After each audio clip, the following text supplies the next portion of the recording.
আসসালামু আলাইকুম ওয়া রাহমাতুল্লাহি ওয়া বারাকাতুহু। ইন্নাল হামদুলিল্লাহ নাহমাদুহু ওয়া নাস্তাঈনুহু মান ইয়াহদিহিল্লাহু ফালা মুদিল্লা লাহু ওয়া মান ইউদ্লিলহু ফালা হাদিয়া লাহু ওয়া আশহাদু আন লা ইলাহা ইল্লাল্লাহু ওয়াহদাহু লা শারীকা লাহু ওয়া আশহাদু আন্না মুহাম্মাদান আবদুহু ওয়া রাসূলুহু। আম্মা বা'দ। أعوذ بالله من الشيطان الرجيم. بسم الله الرحمن الرحيم.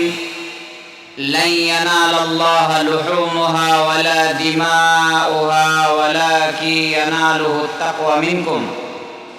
وقال الله تعالى: ولكل جعلنا منسكا ليذكروا اسم الله ولكل أمة جعلنا منسكا ليذكروا اسم الله على ما رزقهم من بهيمة الأنعام. عن أنس رضي الله تعالى عنه قال: قال رسول الله صلى الله عليه وسلم أو زح رسول الله صلى الله عليه وسلم بقبشين أملحين أقرنين وفي رواية موزوين. رواه البيهقي بسند صحيح. উপস্থিত সম্মানিত পর্দার আড়ালের মা ও বোনেরা এবং আমার সম্মুখীন তালিম দেওয়া সেন্টারের ছাত্ররা, প্রশংসা সেই মহান আল্লাহ তাবারক ওয়া তাআলার জন্য, জিনার অশেষ দয়ায় অশেষ রহমতে আমরা মানুষ রূপে পৃথিবীতে এসেছি। দরুদ ও সালাম নাজিল হোক প্রিয় নবী মুহাম্মদুর রাসূলুল্লাহ সাল্লাল্লাহু আলাইহি ওয়াসাল্লামের উপর, জিনার আগমনে আমরা দ্বীন ইসলামকে পেয়েছি। সম্মানিত উপস্থিতি, আজ সাপ্তাহিক ইজতেমায় আলোচনার বিষয় কোরবানি। কোরবানির বিষয়, যেহেতু আমরা যে মাসটিকে অতিবাহিত করছি সেই মাসটির নাম হচ্ছে জিলহজ। এই মাসের 1 থেকে নিয়ে 10 তারিখ পর্যন্ত যে ফজিলতগুলো রয়েছে তার মধ্যে একটি ফজিলত রয়েছে ইয়াউমুন নাহার, অর্থাৎ কোরবানি। সেই বিষয়ে আমরা আজকে সংক্ষিপ্ত কিছু একদম গুরুত্বপূর্ণ বিষয়গুলি সংক্ষিপ্তভাবে তুলে ধরার চেষ্টা করব ইনশাআল্লাহ। আমা তাওফীকি ইল্লা বিল্লাহ, আলাইহি তাওয়াক্কালতু ওয়া ইলাইহি উনীব। রব্বি ইশরাহ লি সাদরি ওয়া ইয়াসসির লি আমরি ওয়াহলুল উকদাতাম মিন লিসানি ইয়াফকাহু কওলি। রব্বি জিদনি ইলমা, আল্লাহুম্মা ফাক্কিহনি ফিদ্দীন।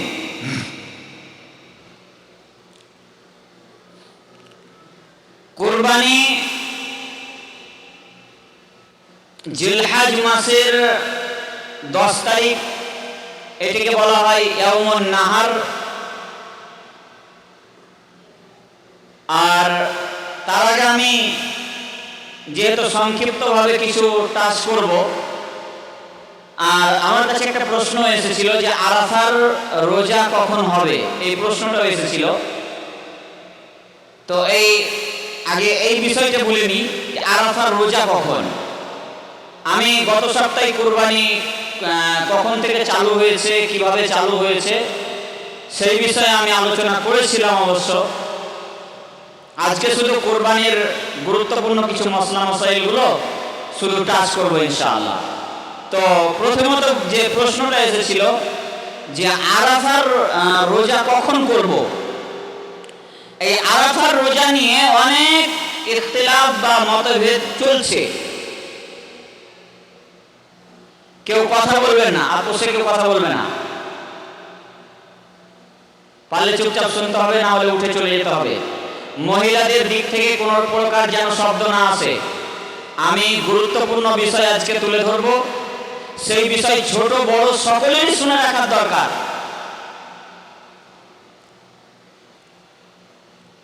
তো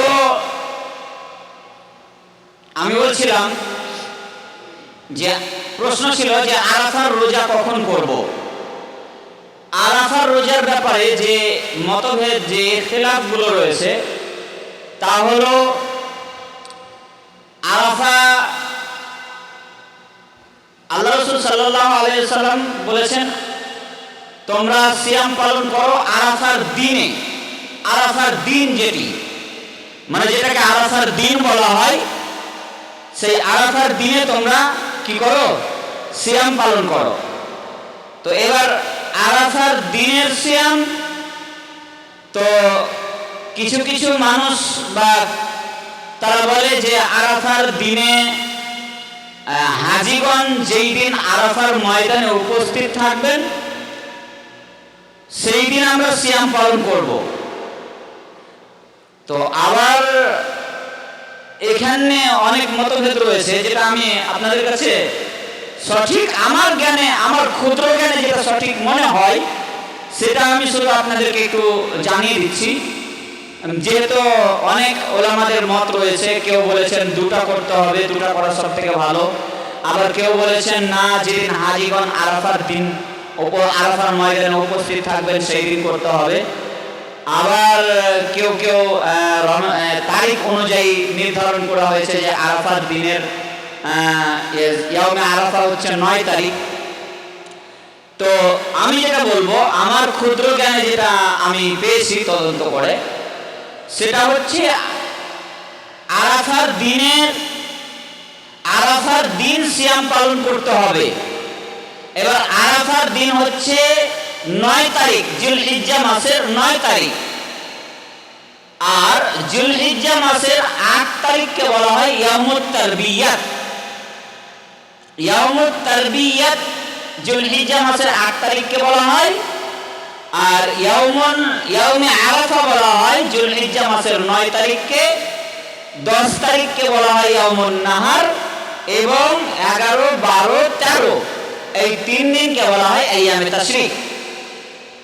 এবার বলা হচ্ছে যে আমরা রোজা করব কিসের? আরাফা। তো আরাফার রোজা করতে গেলে আরাফার দিনই করতে হবে, ঠিক কিনা?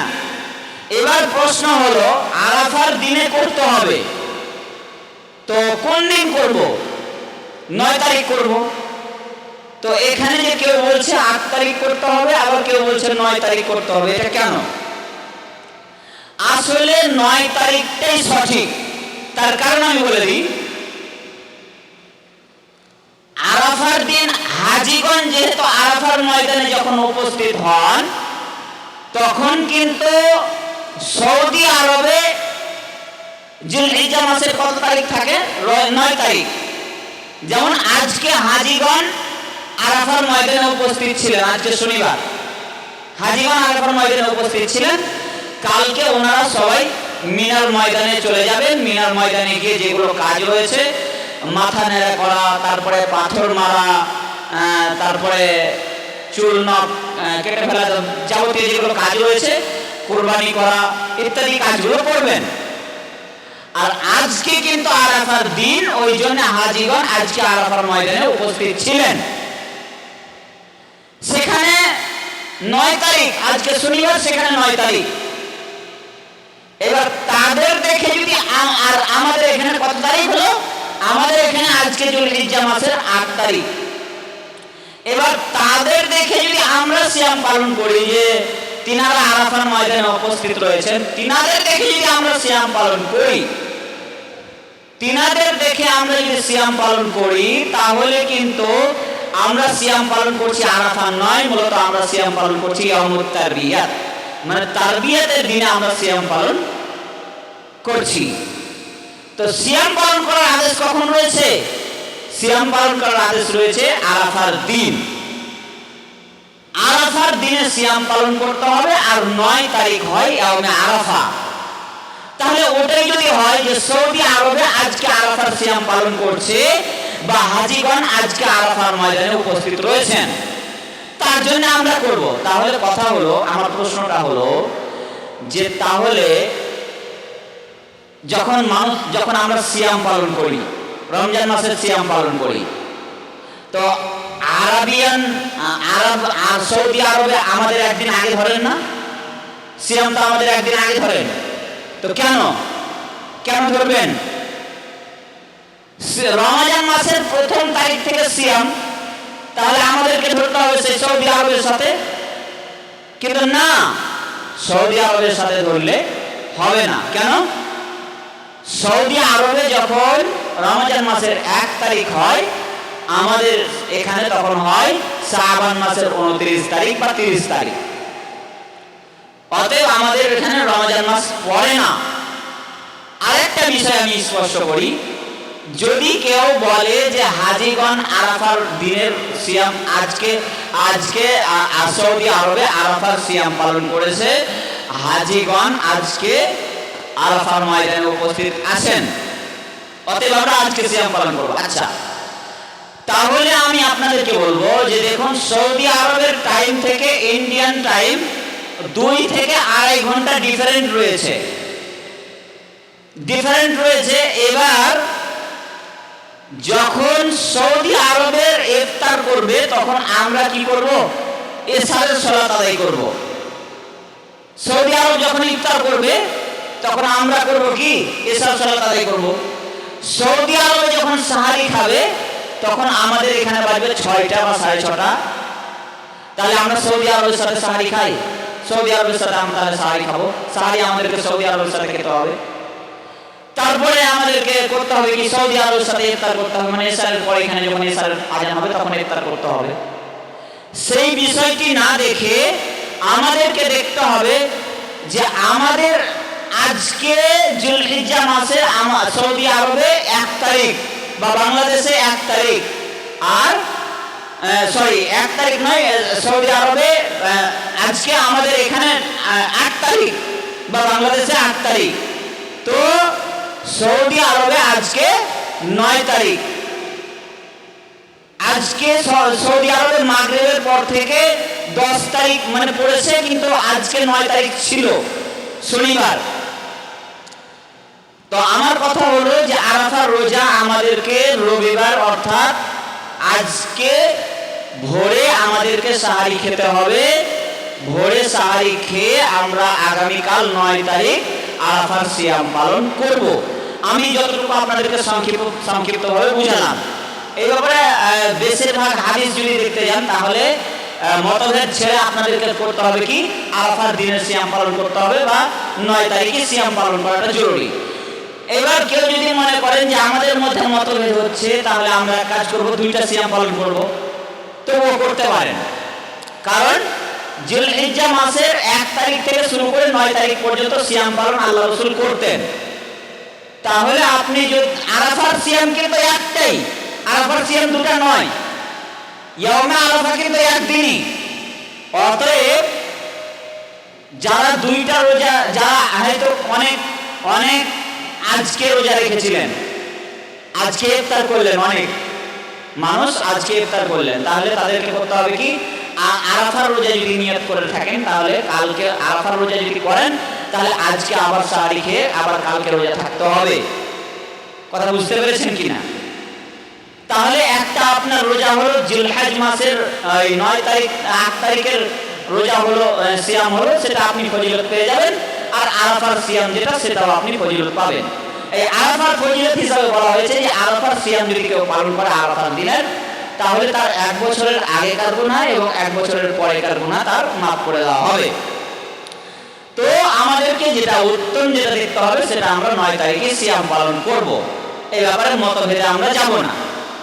আমার ক্ষুদ্র জ্ঞানে যেটা বললাম। এবার আসুন,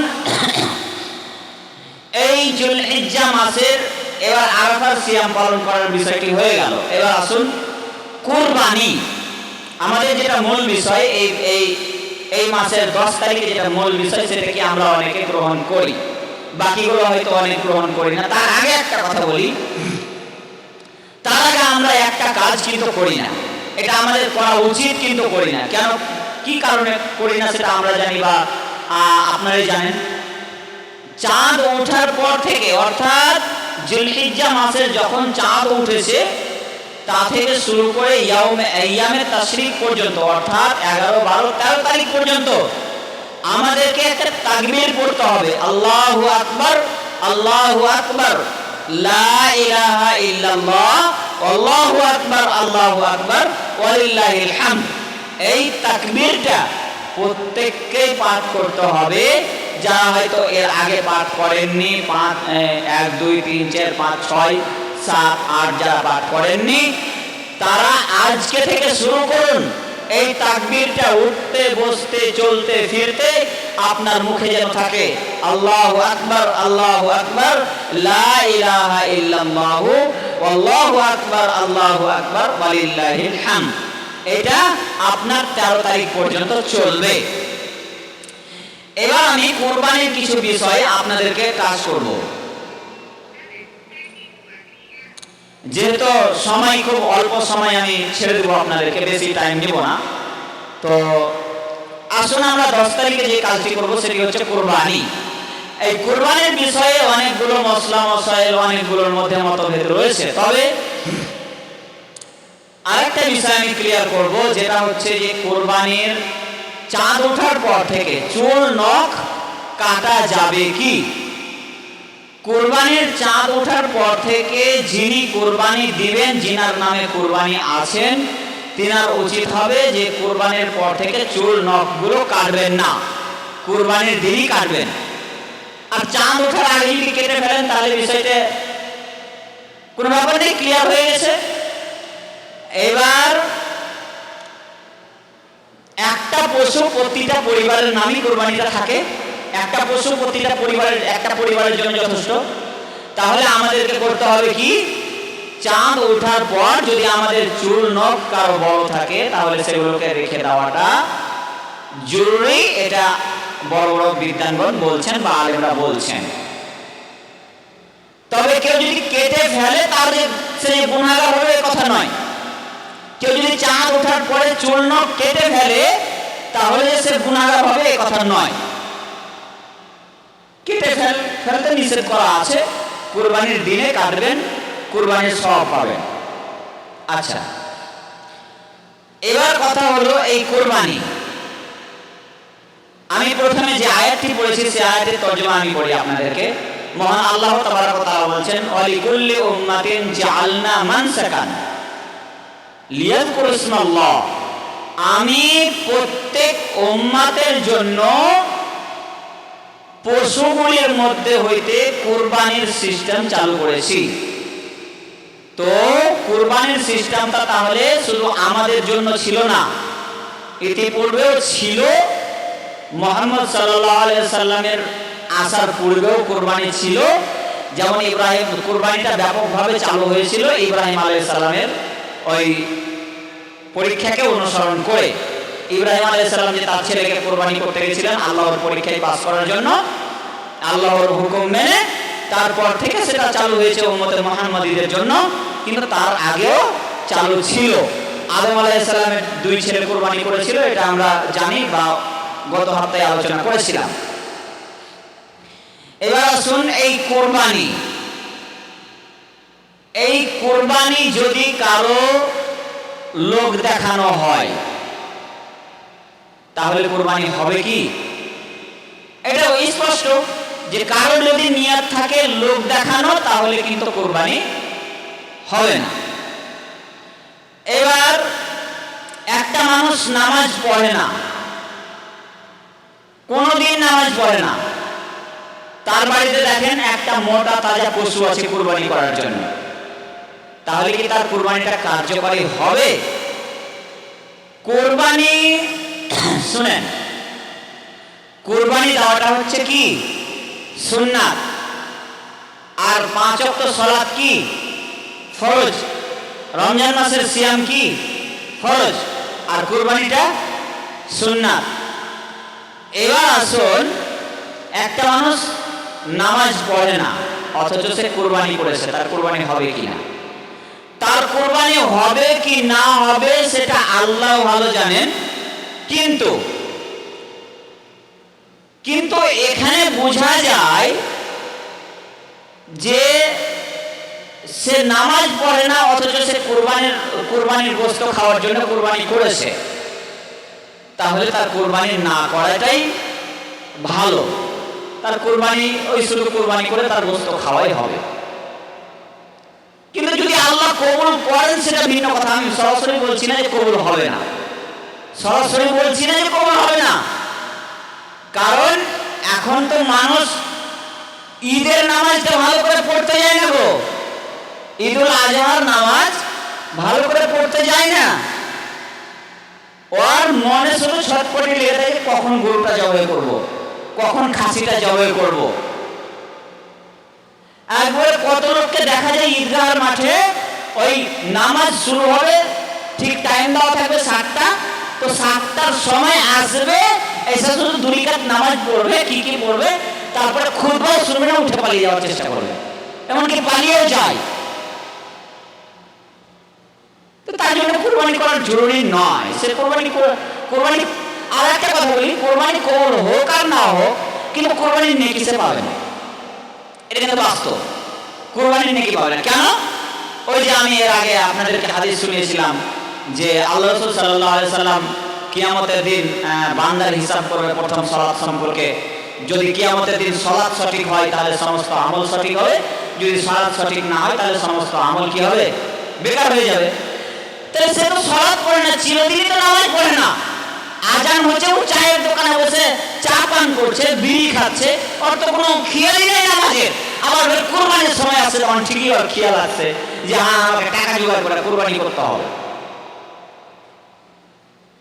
কোরবানির কোনো কাজে লাগবে না, কোরবানির প্রয়োজন নেই। এবার যদি সে তওবা করে বা সেটা ভিন্ন কথা, সেদিকে আমি যাচ্ছি না। এবার কোরবানির বিষয়ে আমাদের অনেকগুলো প্রশ্ন থাকে, সেই প্রশ্নগুলো হচ্ছে, তার আগে আমি একটা আয়াত পড়ি, আয়াতের তর্জমাটা আপনাদেরকে শোনাই। সূরা আম্বিয়ার মধ্যে রয়েছে আয়াতটি। মহান আল্লাহ তাবারাক ওয়া তাআলা বলছেন, লা ইয়ানালাল্লাহু লুহুমুহা ওয়ালা দিমাউহা ওয়ালাকিন ইয়ানালুহুত তাকওয়া মিনকুম, ওয়ালাকিন ইয়ানালুহুত তাকওয়া মিনকুম। অবশ্যই আল্লাহ তাবারাক ওয়া তাআলা বলেন, অবশ্যই আল্লাহর নিকটে কুরবানির গোশত, কুরবানির রক্ত, কুরবানির মাংস, এগুলো চামড়া, এগুলো আল্লাহর কাছে পৌঁছায় না। আল্লাহর কাছে পৌঁছায় কি? ওয়ালাকিন ইয়ানালুহুত তাকওয়া মিনকুম, মানুষের তাকওয়া বা মানুষের নিয়ত। কথা বুঝতে পারলেন কিনা? আমি এই বিষয়টি কেন বললাম, এই আয়াতটি কেন বললাম আমি বলে দিচ্ছি।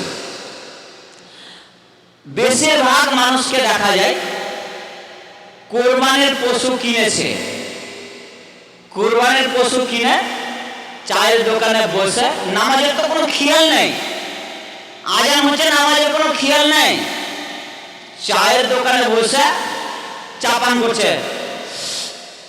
এই তোর কোরবানিটা কি খবর? খাসি কিনতে গেছিলি, গরু কিনতে গেছিলি? হ্যাঁ ভাই কিনেছি। কত দাম নিল? ওই 40,000 নিয়েছে। ও মাংস কত হবে? মাংস হবে, মাংস কত হবে? 70 কেজি হবে। 70 কেজি? ঠগা পড়ে গেছিস যে ভাই।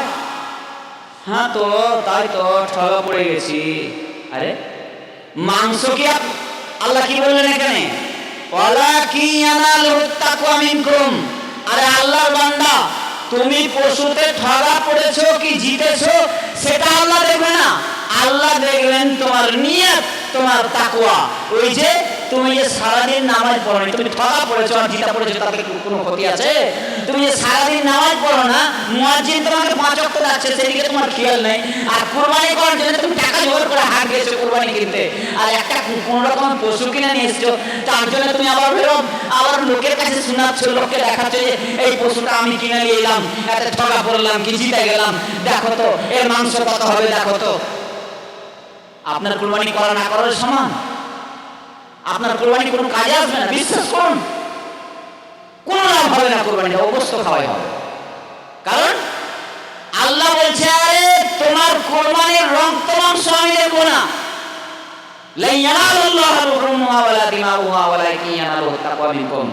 আল্লাহ বলছেন, আমি কুরবানির গোশত, কুরবানির রক্ত, কুরবানির চামড়া আমি দেখি না, আমি দেখি আমার বান্দার তাকওয়া, পরহেজগারিতা।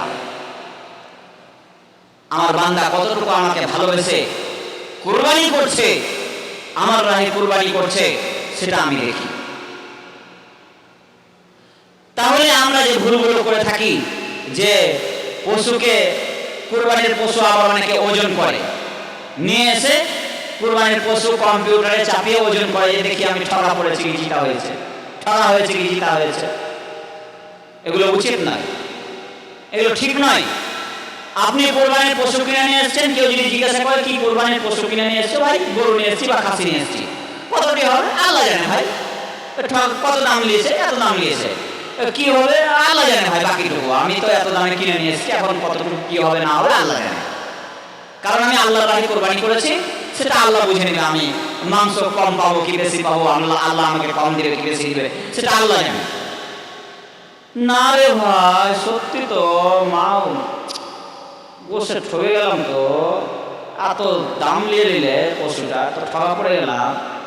আপনার কোরবানি ওখানে থেকে গেছে, কোরবানি ওখানে থেকে গেছে, কোনো লাভ হয়নি।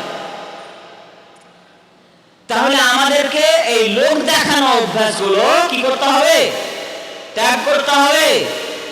আর আমরা যদি মনে করি যে প্রতি বছর কোরবানি দিব, নামাজ পড়বো না, তাহলে আমাদের ওই লোক দেখানো কোরবানিটাই হলো, ওই লোক দেখানো কোরবানি একই সমান। কারণ মানুষ কি মনে করবে, আর এটাই তো বাস্তব, যে আপনি নামাজ পড়েন না, অথচ আপনি কোরবানি করার জন্য একবার ঠিকই টাকা জোগাড় করে রেখেছেন, ফরজগুলো মানেন না, আপনি কোরবানি জোগাড় করার, কোরবানি করার জন্য টাকা ঠিকই রেখেছেন, আপনার শুধু মাংস খাওয়াই হবে, আপনি তো কোরবানি নাকি পাবেন না।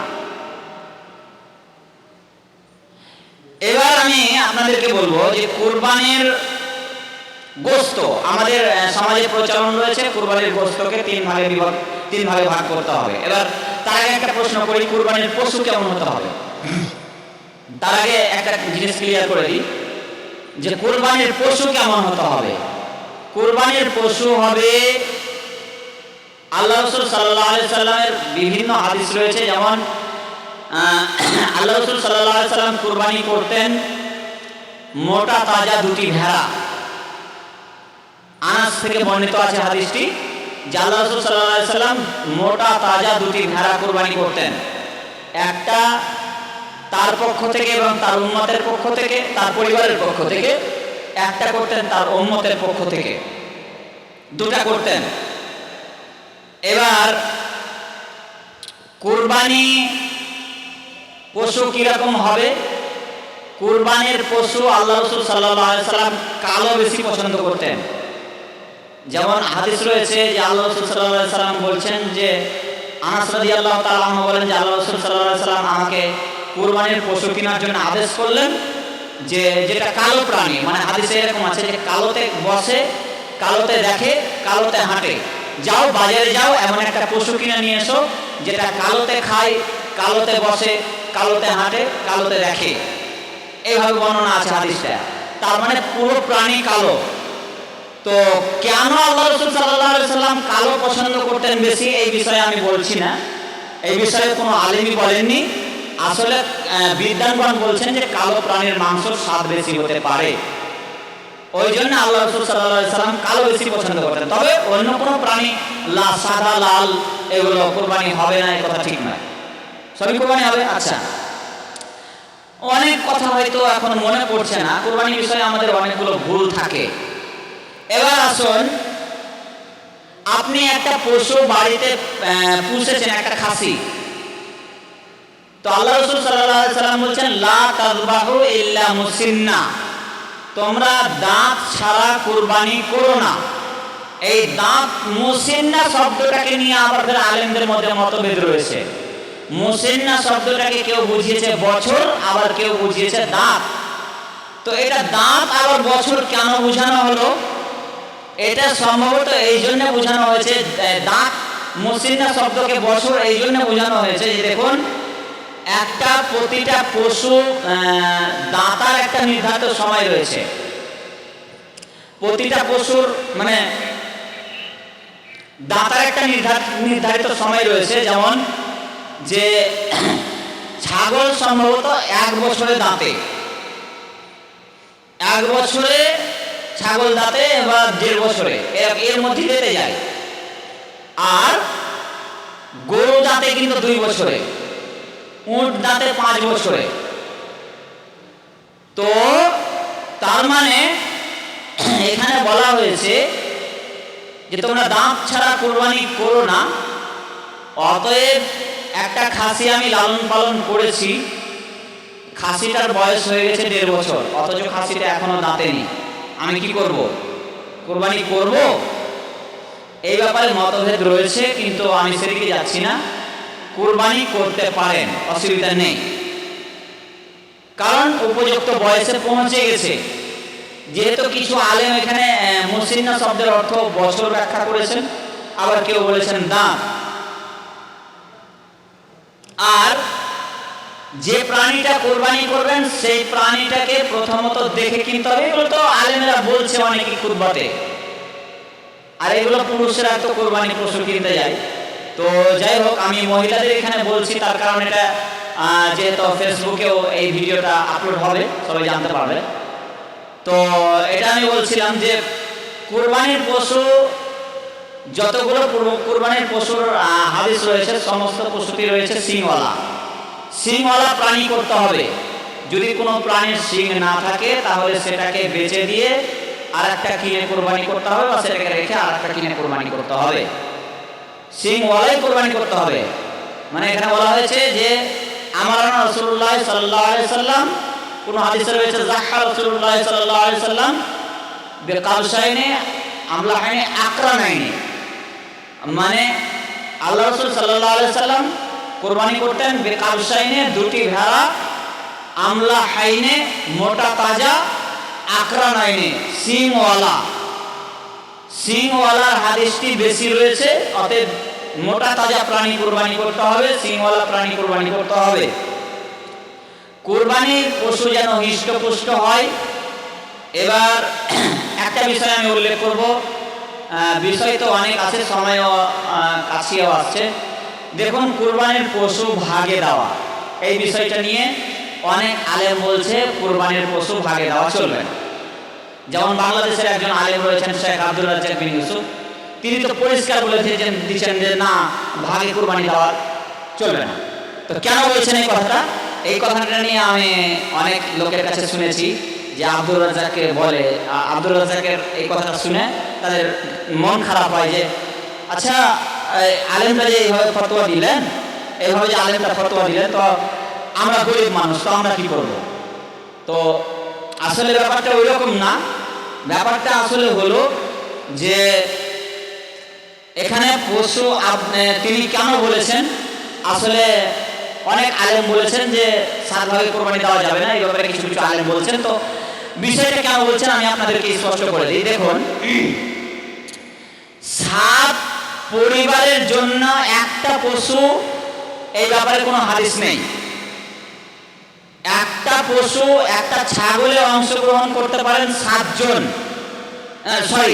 একটা গরুতে অংশগ্রহণ করতে পারেন 7 জন, আর একটা উটে অংশগ্রহণ করতে পারেন কয়জন? 10 জন। আর ছাগলে তো কোনো প্রশ্নই আসে না, ছাগল একজনের জন্য যথেষ্ট, একটা পরিবারের জন্য যথেষ্ট। আল্লাহ রাসূল সাল্লাল্লাহু আলাইহি ওয়াসাল্লাম এক সময় সফরে বললেন যে তোমরা একটা উটে 10 জন অংশগ্রহণ করো, আর একটা গরুতে তোমরা 7 জন অংশগ্রহণ করো। তো তাড়াতাড়ি করে বলছি যে তো সময় খুব কম। তো 7 জন 10 জন যে অংশগ্রহণ করতে হবে, অংশগ্রহণ করতে পারেন, কিন্তু সবচাইতে উত্তম হচ্ছে আপনি, এখনকার মানুষ সুবিধা বুঝছে, আর একটা যদি ভাগা ধরতে যান কোরবানির, তাহলে 8,000 টাকা লাগবে, 7,000 টাকা লাগবে। তো আমার উচিত হলো আমি যে ভাগটা দিলাম সেই ভাগে আমার হলো শুধু, কিন্তু আমার পরিবার কিছু পেল না। আমার পরিবার কিছু পেল না, শুধু মাংসই খেতে পেল, আর নেকিটা আমি পেলাম। তাহলে কি করব? 8,000 টাকাতে 2টা ছাগল পাওয়া যাবে, 2টা। 8,000 টাকাতে যে আমরা ভাগ দিয়েছি, ওই 8,000 টাকাতে 2টা ছাগল পাওয়া যাবে, পাওয়া যাবে না? অবশ্যই পাওয়া যাবে। তাহলে আমরা ভাগ না দিয়ে যদি ওই 8,000 টাকাতে 2টা ছাগল কিনে আনি, দিয়ে কোরবানি করি, সবচাইতে ভালো হবে না? ভালো হবে। তো ওই জন্য কিছু আলেম এটাকে বলে দিচ্ছেন যে 7 ভাগে কোরবানি করা যাবে না। কিন্তু 7 ভাগে কোরবানি করা যাবে, কিন্তু কথা হলো 7 ভাগে কোরবানি করতে গেলে 7 পরিবার নয়, 7 জন। এই জন্য সবচাইতে উত্তম হবে। আর ওই সফর ছাড়া কোনো সাহাবী আল্লাহ রসুলের জীবনেও কোনোদিন ঘটেননি, বা কোনো সাহাবীর জীবনে ঘটেনি, কোনো তাবেঈর জীবনে ঘটেনি, কোনো তাবেঈর জীবনে ঘটেনি, কোনো ইমামদের জীবনে ঘটেনি যে তারা ভাগে কোরবানি করেছেন। একটাই কোরবানি করেছেন, হয়তো খাসি হোক, ভেড়া হোক, দুম্বা হোক, উট হোক, গরু হোক, যে যেটা পেরেছেন একটাই কোরবানি করেছেন, একটাই কোরবানি করেছেন। আল্লাহ রাসূল সাল্লাল্লাহু আলাইহি ওয়াসাল্লাম কোনোদিন ভাগে কোরবানি করেননি। তো কোরবানি করেননি বলে হবে না এই কথা আমি স্পষ্টভাবে বলছি না, হবে, হাদিস আছে, হবে। কিন্তু সবচেয়ে উত্তম হলো যে কোরবানিটা আমি ভাগে করছি সেই কোরবানিটা আমার পরিবার পাচ্ছে না, আমি শুধু পাচ্ছি। তো ৮,০০০ টাকা দিয়ে দুটা, আমি ৮,০০০ টাকা দিয়ে ভাগ দিয়েছি গরুর, তো আমি দুটো ছাগল কিনে কোরবানি করব, সবচেয়ে ভালো হবে। নাহলে দুটো ভেড়া কিনে কোরবানি করব, সবচেয়ে ভালো হবে। এই জন্যে এটাকে উঠিয়ে দিতে চাচ্ছেন বিশেষজ্ঞ ওলামাগণ, যে এই ভাগে কোরবানিটা যেন উঠে যায়। কারণ মানুষ সুবিধা পেয়ে ওটাই বুঝছে, আসলে মানুষ তো নেকি আর বুঝে না, মানুষ বুঝছে একটু মাংস খাওয়া হলেই হলো, এটাই তো। এই জন্য কোরবানিটা অনেক, তো যাক, এই ব্যাপারে বিস্তারিত বলতে গেলে হয়তো অনেক সময় লাগবে। আবার এবার আসি কুরবানির মাংস ওজন করা। কুরবানির মাংস ওজন না করাটাই উত্তম। তবে যদি প্রয়োজন হয় ওজন করা, যেমন ভাগে কুরবানি দিয়েছি, সমান সমান করে ভাগ করতে হবে, সেই ক্ষেত্রে ওজন করা যেতে পারে। কিন্তু কুরবানির মাংস ওজন করে এত হলো, এত কম মাংস হলো, এরকম নাশকরি করা যাবে না। কারণ আগেই বলেছি কুরবানির রক্ত মাংস পৌঁছাবে না আল্লাহর কাছে, আল্লাহর কাছে পৌঁছাবে আপনার তাকওয়া। তো কুরবানির মাংস, কুরবানির গোশত ওজন করা যাবে না, ওজন না করাটাই ভালো। প্রয়োজন হলে ওজন করবেন, তাতে কোনো সমস্যা নেই। এবার আসুন কুরবানির মাংস যে 3 ভাগে ভাগ করতে হয়, এই বিষয়ে কতটুকু মানে সহি হাদিস রয়েছে। কুরবানির মাংস 3 ভাগে ভাগ করতে হবে এই কথা নয়। আল্লাহ রাসূল সাল্লাল্লাহু আলাইহি সাল্লাম বলেছেন, তোমরা খাও, খিলাও এবং জমা রাখো। মানে তুমি কুরবানির মাংস নিজের প্রতিবেশীকে খাওয়াও, আর কিছুটা জমা রাখো, নিজে খাও। মানে আবার ধরে এখানে একটা প্রচলন রয়েছে, কেউ বলে যে কুরবানির মাংস নাকি 3 দিনের বেশি খাওয়া যাবে না। ওই যে একটা হাদিস রয়েছে যে আল্লাহ রাসূল সাল্লাল্লাহু আলাইহি সাল্লাম কিছু মানুষ একসময় বেদুইনদের মানে অবস্থা খুব দুর্বল হয়ে গেছিল, তার জন্য বলেছিল তোমরা 3 দিনের মতো মাংস, 3 দিনের খাওয়ার মতো মাংস রাখো, তারপরে তোমরা সাদকা করে দাও। তারপরে আবার ফের এক সাহাবী আল্লাহ রাসূলকে প্রশ্ন করলেন যে আল্লাহ রাসূল, মানুষ তো চর্বির, মানুষ তো কুরবানির পশু দিয়ে নিজের তৈরি করছে, মানে পরনের বস্তু তৈরি করছে, আবার ফের তা দিয়ে চর্বি বাড়াচ্ছে। তো বলছে, আল্লাহ রাসূল বলছেন এরকম প্রশ্ন কেন? তখন বলছে, আপনি যে বলেছিলেন যে 3 দিনের বেশি মাংস খেতে নিষেধ করেছিলেন। তো আল্লাহ রাসূল বলেন, আমি সেই দিন নিষেধ করেছিলাম কারণ বেদুইনদের কিছু পরিবার তাদের অবস্থা দুর্বল হয়ে গেছিল, তার জন্য আমি বলেছিলাম। এখন তোমরা রেখে খেতে পারো, অসুবিধা নেই। কুরবানির মাংস 1 বছরের মাংস আরেক বছরে খেতে পারেন, অসুবিধা নেই। কিন্তু তার আগে আপনাকে দেখতে হবে আপনার বাড়ির আশেপাশে ফকির মিসকিনকে দিয়ে খেতে হবে। আচ্ছা, এখানে আছে কুরবানির মাংস ফকির মিসকিনকে দিতে হবে, কিন্তু অমুসলিমকে কি কুরবানির মাংস দেওয়া যাবে? জি, দেওয়া যাবে। অমুসলিমকে কুরবানির মাংস দিতে পারেন, দিতে হবে। কারণ এখানে আল্লাহ রাসূল বলেননি যে কাকে দিতে হবে, এখানে বলেছেন কুলু ওয়া আতইমুল কানিআ ওয়াল মু'তার, তোমরা নিজে খাও এবং তোমরা খাওয়াও গরিব মিসকিনদেরকে, দুস্থ ফকিরদেরকে তোমরা খাওয়াও। তো এবার কোনো আপনার বাড়িতে কোনো হিন্দু যদি পশুর কুরবানির মাংস চাইতে আসে, তাহলে তাকে দিবেন। তো তারা গিয়ে বিক্রি করছে, যে তারা গিয়ে বিক্রি করছে, সেটা তাদেরকে আপনি উপদেশ দিতে পারেন যে তোমরা মাংস নিয়ে যে এভাবে বিক্রি কেন করছো, আমরা তোমাকে খাওয়ার জন্য দিচ্ছি, আবার তোমরা বিক্রি কেন করছো, এটা বলতে পারেন আপনি। কিন্তু তাই এই কুরবানির মাংস দিতে হবে না এই কথা নয়। কুরবানির মাংস আপনি সবকে দিবেন, ডোম, চামার, সাঁতাল, মেথর যা আছে সবকে দিবেন, অসুবিধা নেই। বুঝতে পারলেন? কাকে দিতে হবে কাকে দিতে হবে না